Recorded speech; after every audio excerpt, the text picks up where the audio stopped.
Assalamu alaikum warahmatullahi wabarakatuh. Kama kawaida tupo katika kipindi chetu cha nyota na mahusiano. Mara nyingi sana unakuta mtu analalamika kuwa mambo yake yalikuwa yanakwenda vizuri sana, lakini baada ya muda akawa anaona mambo yake huwa yanakuwa yanashuka, ama pengine yanakuwa hayawi vile kama yalivyokuwa mwanzo. Yani ile hali ya mafanikio yake katika harakati zake na maisha yake yanakuwa yanapungua. Sasa hii mara nyingi sana huwa ni kushuka kwa nyota.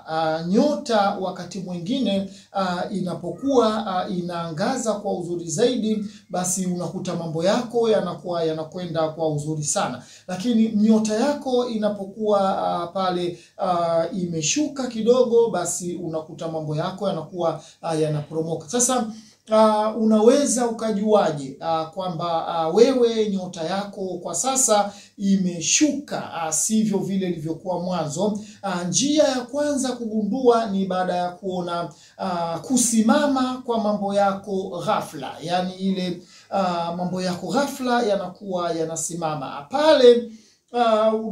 Unahisi kabisa ni kwamba hapa lazima kutakuwa kuna jambo, si bure. Lakini wakati mwingine unakuta kuto kupata taarifa kwa watu wako wale ambao wa karibu sana, watu ambao wewe unaamini kwamba una mapenzi nao makubwa sana, na watu wale mara nyingi umekuwa ukiwa nao sambamba katika harakati zako na mipango yako. Lakini baada ya muda unakuta wale watu, marafiki zako na jamaa zako, wanakuwa wanakuchukia, ama pengine ile iqta' al-amal, wanakuwa wanakatisha baadhi ya kazi ama pilika zile ambazo mmekuwa mkiishia wote. Sasa hii pia ni aina ya kuporomoka kwa ile nyota yako na mvuto wako. Wengi nyota zao huwa zinakuwa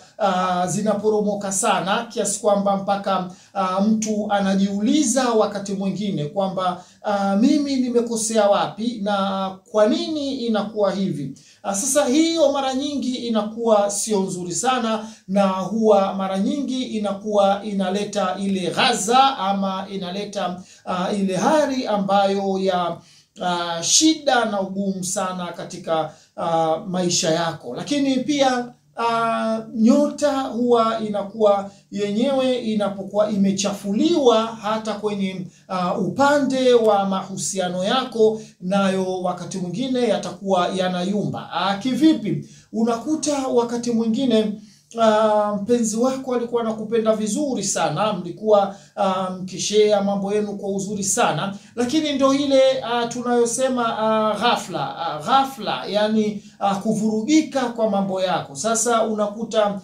yule mpenzi wako, unakuta ghafla tu anakuwa anaonyesha ile hali ya kukuchukia, lakini ghafla tu unakuta yule mpenzi wako anakuwa ana ile iqta' al-qalami, yani ni mtu ambaye mwenye kukatisha maneno. Wewe unaweza ukamwambia hili, yeye akakwambia hili.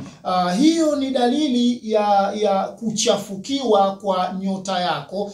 Sasa mara nyingi sana nyota inapokuwa inachafuka, basi mambo mengi yanakuwa yanaharibika sana.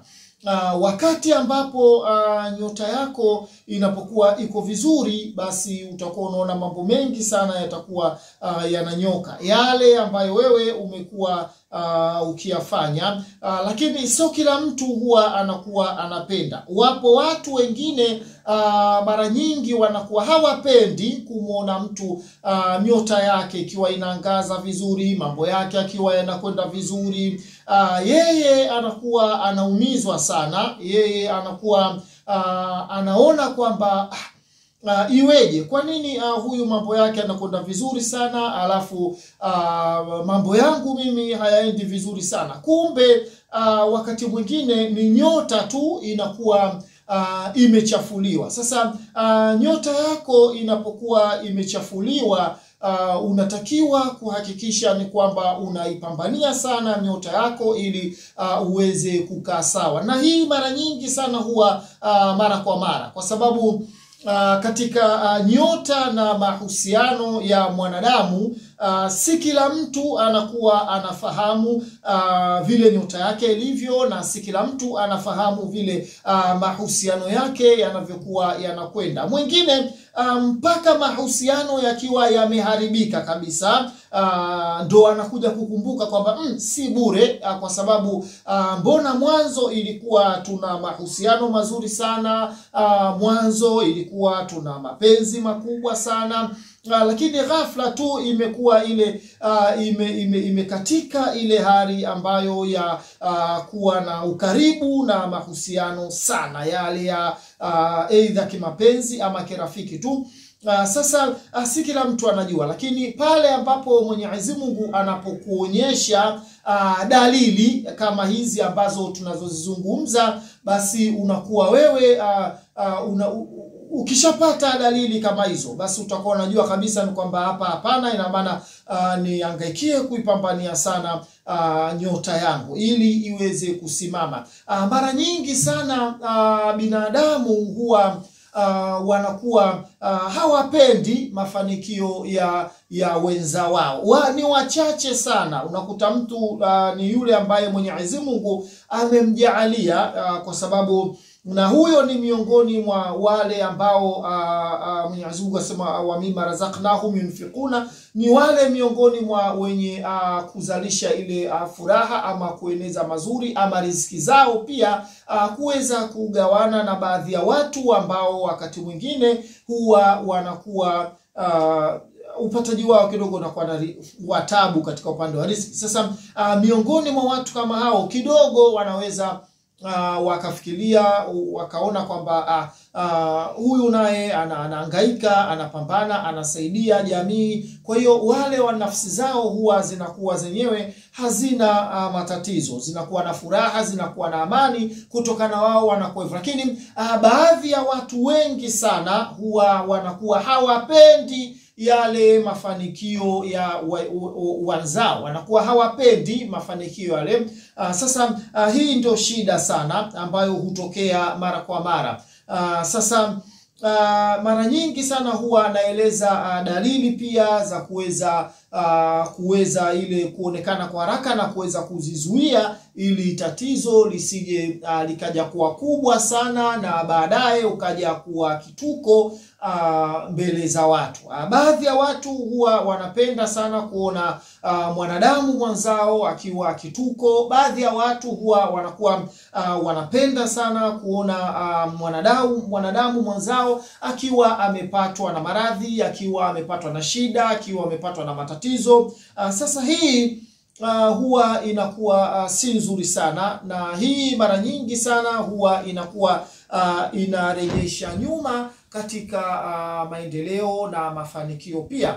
Ni vizuri sana kuweza kuipigania sana nyota yako kuondokana na madhila. Ni vizuri sana kuweza mara kwa mara kutazama vile mwili wako livyo ili kuweza kupiga hatua, kwa sababu nyota inapokuwa inachafuka na mambo yako yakiwa yamevurugika, basi hata katika upande wako wewe maskini ya Mungu na kwa wale wenye kuhitaji msaada kwako ambao mara nyingi umekuwa ukiwasaidia, wao nao wanakuwa katika ile hali ambayo ngumu sana, na wakati mwingine wanakuwa na ile hali ya taharuki, na wakati mwingine wanakuwa na ile hali ya huzuni sana, kwa sababu mtu ambaye walokuwa wakimtegemea kwa ajili ya kuweza kupata msaada kwao, lakini unakuta huyo mtu ndiyo ambaye nyota yake imechafuliwa na hata pia mahusiano yake pia anakuwa amechafuliwa. Nyota inapochafuliwa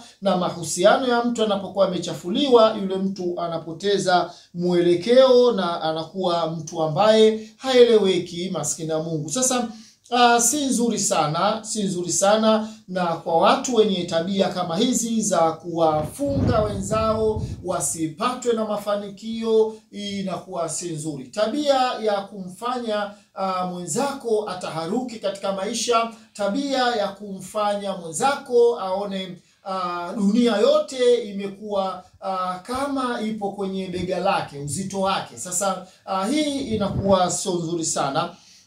Katika maisha ni kwamba lazima mtu upambane sana kuhakikisha kwamba mambo yako yanakaa sawa. Lakini ni vipi mambo yanaweza kukaa sawa? Ni kitu cha kwanza kuhakikisha kwamba unapambana sana na ile nyota yako ili kuinua, ili hata kama kuna maradhi na masuala mengine yaweze kukaa mbali na wewe na mambo yako yaende kwa uzuri sana. Kwa hiyo mara kwa mara tuwe tunafanya dua, na nimekuwa nikieleza mara kwa mara namna ya kuwahudhurisha kwanza wale mahudamu wazuri, ili wewe kuweza kufanya dua ambayo itaweza kukusaidia. Ikiwa utafanya wewe kama wewe pia, mashallah, itakusaidia sana. Kwa hiyo mara kwa mara mnatakiwa mnifuatilie sana ili kufahamu nyota na mahusiano ya mwanadamu. Nyota inapokuwa inang'aa, basi mambo huwa mazuri zaidi, na nyota huwa inapokuwa imechafuliwa, basi huwa kunatokea na mambo mabaya sana katika maisha ya mwanadamu. Kwa hiyo nashukuru sana, na tupo pamoja. Muendelee kufuatilia Sheikh Katoto TV ili mfahamu vipindi mbalimbali ikiwemo nyota na mahusiano ya mwanadamu.